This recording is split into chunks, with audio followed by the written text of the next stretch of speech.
I want to salute you, homie, for building your own thing and doing your own thing, creating your own platform, your own website. With my boy Alfred on MrTaliaferro.com. MrTaliaferro.com. Right now, I'm about to go to Walmart. Just to see you with your logo on your mics. You're rocking with MrTaliaferro.com. Y'all go to MrTaliaferro.com. It's going down. My biggest gift is my voice. It allows me to speak to the culture. Right now, you're turning up on MrTaliaferro.com, shawty. All right, so the Detroit Pistons, so far in NBA free agency this offseason, they've done one thing. And there's one thing that they had to do.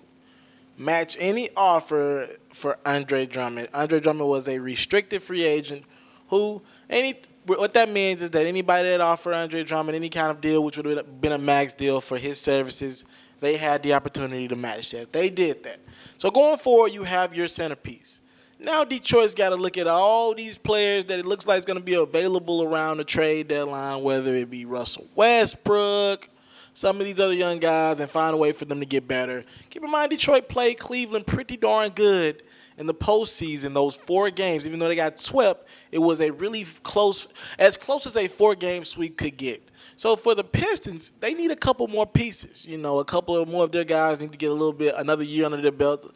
Stanley Johnson of the world, he showed some immaturity in that series with LeBron. He talked about how he felt like he was, locking LeBron down. Okay, locking the future NBA champion down. We get you.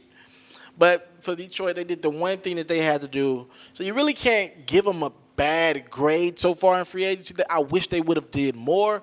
You gave John Lure a pretty nice 3-year, $42 million deal for a guy that averaged, 8.5 points, 5.5 rebounds for his career.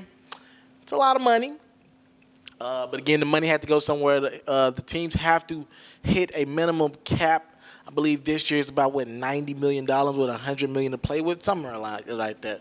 So they had to spend the money somewhere, and they had some money coming off the books. So they had to give the money out to somewhere. I just wish they would have been a little bit more aggressive in free agency. Stan Van Gundy, VP, and also the coach of the team. I would have liked for him to be aggressive. He's been aggressive his whole coaching career. We know Stan Van Gundy to be an aggressive guy and to go after guys and make some strong pitches. But it just doesn't seem like he did that this offseason, and that's okay.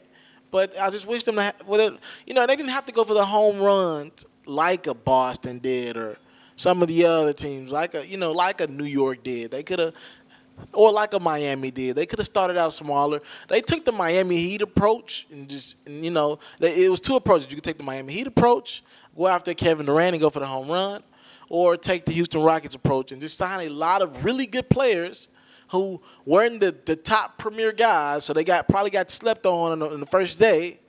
And look at Houston Rockets have made themselves a really good team, signing Eric Gordon and others.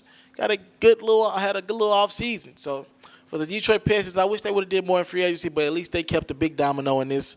Andre Drummond going forward, they have their centerpiece, their cornerstone of their franchise. I go by the name Alfred Taliaferro. What do you think about the Detroit Pistons free agency off season so far? Talk to me in my comment box below. Like, subscribe, do whatever you got to do to this channel.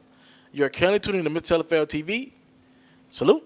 I'm out. I want to thank you for taking time out of your day to watch my interview, my performance, or maybe it was a feature story. Now, right now, you can either subscribe to my channel or you can watch other performances. Thank you for taking the time out. It's MrTaliaferro.com. After seeing Drake